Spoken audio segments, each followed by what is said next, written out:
不要，我要和宝宝睡，跟宝宝回家。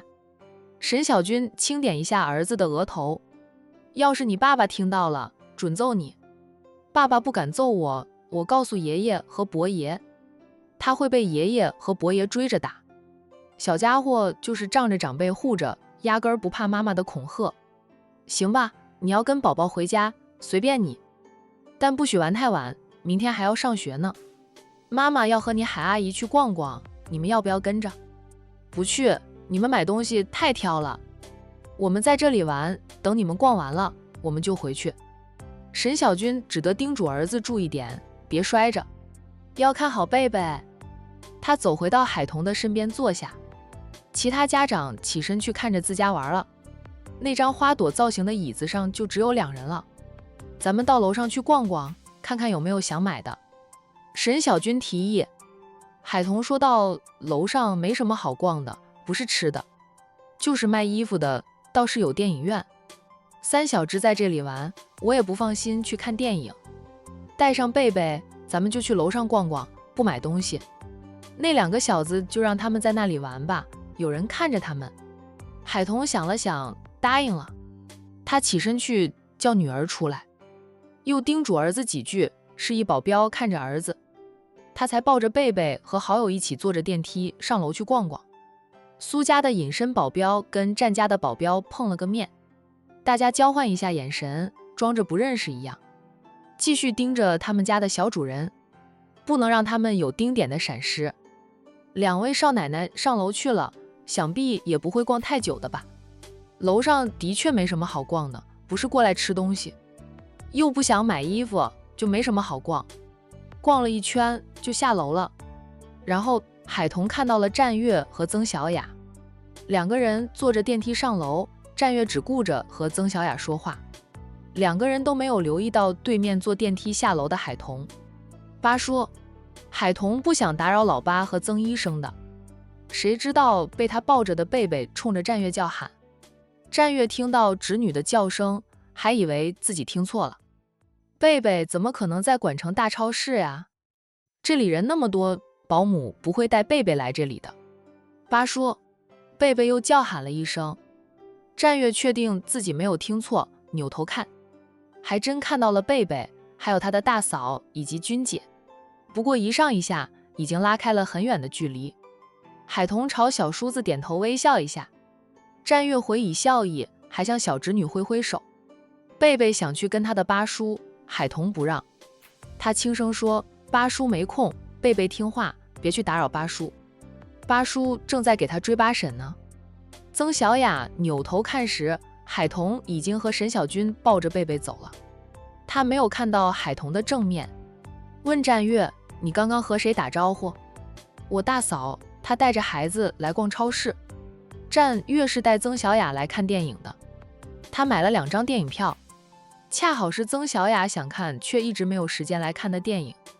战月又说是二婶给的电影票，说本来是二叔和二婶想来看的，但他们俩临时都来不了，就将电影票给他，叫上他一起来。这个说辞曾小雅竟然没有怀疑，因为二婶配合着战月撒了谎，骗曾小雅电影票真是他买的。你大嫂是海童吗？听人说她就算当了大少奶奶，还是保持着她的生活习惯，生活上很接地气的，带的你大哥也变得接地气。大嫂的生活习惯形成了20几年才嫁给我大哥，不过几年的时间怎么可能抹掉她20几年的生活习惯？我觉得这样挺好的。我们小时候，奶奶也会经常带着我们到处跑，跟其他小朋友玩成一片。家里人对他们保护的是很好，不让媒体拍到他们的正面照，但不代表他们就不出门，不与人交际。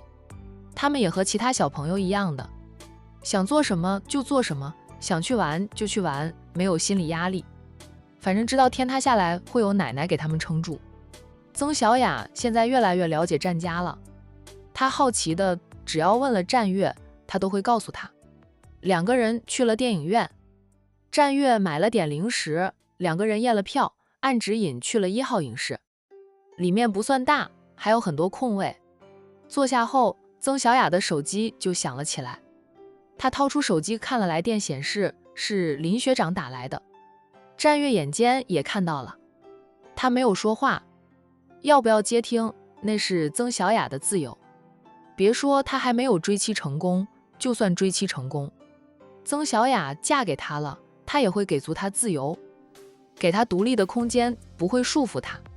他相信他只要成了他的妻，就会像他一样，一辈子只爱他一个。曾小雅犹豫了一下，还是接听了林学长的来电。林学长，曾医生，是我，月华。电话那边传来了月华的声音，并非是林学长。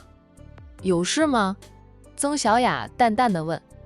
曾医生，我在至尊酒吧，我们林医生在这里喝醉了。酒吧的人在他手机随便挑了个人打电话，恰好打给了我，叫我去酒吧接他回家。我来了酒吧，但是林医生不肯让我带他回去，他说他想让你来接他。曾医生，林医生醉得走路都走不稳了，你能来接一接他吗？你只需要过来就行，照顾他的事我来做。曾小雅凝眉拒绝了。林学长喝醉了，就麻烦你照顾他了，不要管他说什么，带他回去吧，我没空，也不能过去接他。有一就有二，他只要过去接林学长回家，林学长就会以为他还有机会，只会对他纠缠不休，不肯死心的。而他是真的不爱林学长，无法回报他的感情。既然不爱，就不接受，不想接受，就不要给他半点的希望，就要冷漠无情地拒绝他的任何请求，那样他才会死心，然后接受其他女人的感情。可是林医生不肯呀，他非要你过来接他。曾医生，求求你了，你来一趟吧。月华很是心疼地看着自己爱慕的对象，喝得醉醺醺的趴在桌上，嘴里喃喃地叫着小雅小雅。他是真的很爱曾医生的，可惜曾医生不爱他，不爱就是不爱，不管他做什么，曾医生都不爱。月华他都喝醉了，神志不清，谁送他回家的，他估计都不知道。不必我过去，我也没有时间过去，你好好照顾他吧。曾小雅说完便挂了电话。电影开始了，战月关心地问，怎么了？林学长喝醉了，在至尊酒吧，酒吧的人打电话给月华，就是爱慕他的那个小护士。月华又打电话给我，叫我去接林学长回家。他喝醉酒，可能是因为我的一再拒绝，但我真不能去接他。只要我去了，他就会以为我心疼他，心软，他还有机会，越发不肯放下，不肯死心。可我真的无法给他回报，我不爱他。战月说道，你这样做的对，不爱就不要给他希望。既然有人去接他了，也不用担心他。他宁愿他代替曾小雅跑一趟，都不想让曾小雅去接林学长回家。曾小雅叹口气，撇开感情不谈。林学长是真心不错的一个人，也很努力，很优秀，但他不是我的菜，我现在也不想考虑感情的事。受过一次情伤，他对待感情很是谨慎。我听二婶说他的原生家庭不太好，一大家子就供了他一个大学生出来，他是他家族里最有亲戚的，亲朋为友有什么事都是找他帮忙。这个也不能怪他，谁都无法选择自己的出身，他的原生家庭就那样，又不是他能选择的。不是他的错，只是他压力太大，要帮扶的人太多，一般人还是会嫌弃他吧。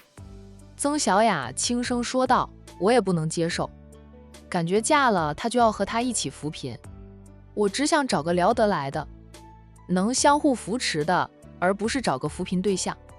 其实造成这个局面是林学长纵容出来的，他总觉得自己有出息了，要帮扶一下亲戚们，那样也能让他的父母有颜面，自己的兄弟姐妹有能力时帮一帮，那倒无所谓。可他包揽的太多了，没有必要凡事都往自己身上揽的，以后呀，他会很累的。等他真的成家立室了，他的妻子未必能像他这样包容他的亲朋戚友。他凡事往自己身上揽，再好脾气的女人，时间长了也无法忍受的。曾小雅清醒得很，她知道她一旦和林学长在一起，林家的那些亲戚就会麻烦她，会利用她的关系去谋求工作或者看病走后门。她帮了就是给自己添麻烦，还是不断的那种；不帮就会被林家的亲戚指责她没有人情味。不讲亲情，林学长也会指责她的。他不会站在他这一边，他只会选择他的亲人。因为看透了这一点，曾小雅从来没有考虑过林学长。那是你拒绝他了，他慢慢会放下的。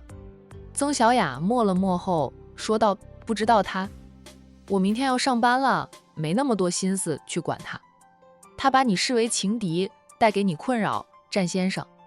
对不起，都是因为我才害得你被林学长针对。”战月笑了笑，说道：“没事，我又不怕他。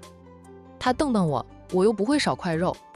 他视我为情敌，我还觉得是我的荣幸呢。因为曾医生很好，值得的。”曾小雅笑了笑：“我哪有你们说的那么好呀？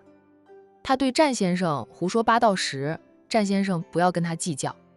曾小雅是不爱林学长，拒绝了他的感情，但两个人认识多年，又是学长和学妹的关系，他并不希望林学长会因为视战月为情敌，对战月不敬，遭到战家的打压。在普通人眼里，林学长是很成功了，可在豪门大族的面前，林学长还是个小蚂蚁。他们想掐了林学长的事业，整治林学长，一而反掌。哪怕知道战家的家风好，养出来的孩子不会是非不分，仗势欺人。曾小雅还是提前替林学长求情。战月说道：“放心，我不会仗势欺人，我还是很大度的。林学长那是嫉妒你对我好，才会把我当成情敌，对我出言不逊。”曾小雅笑了笑：“我也知道战先生是个大度的人，是我多心了。你对林学长还是挺好的嘛，毕竟是学长，他也没有做错什么，只是爱上了不爱他的人而已。他只是不想毁了一个靠整个家族供出来的出息人。于林家来说，林学长就是他们的希望，是他们生病了进城住病的落脚点。林学长又是医生，结交的几乎都是医生朋友。对于农村人来说，林学长能帮到他们很多。爱情往往是这样，你喜欢他，他不喜欢你。若是能两情相悦就更好了，无法两情相悦的话，还是选择一个很爱自己的。不过我不建议你选择林先生。我知道，电影开始了，咱们看电影吧，不说他了。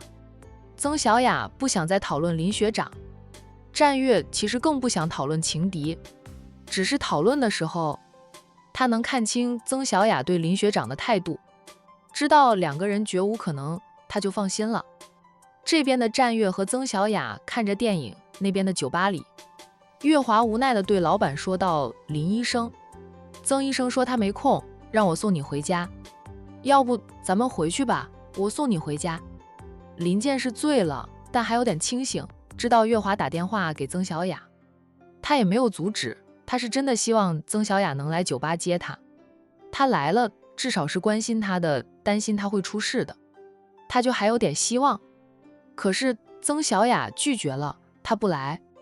今天他休假，他有什么事呀？就是不爱他，所以他拒绝了，也有可能是月华已经在他的身边吧。老板，回去吧，你喝醉了，回去早点休息，明天还要给人看病呢。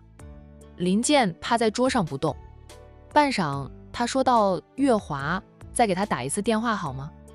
问问他在忙什么，反正还早，我可以再等等的。等他什么时候有空了就来接我。他今天没上班，轮休，他有空的。”月华看着他，心里酸酸的。林医生吃着别人的醋，他又吃着曾医生的醋。白天林医生去找曾医生，回来后心情低落，不到天黑就关了门，然后就去了酒吧喝酒。他没有吃饭，就那样喝酒，空腹喝酒容易醉，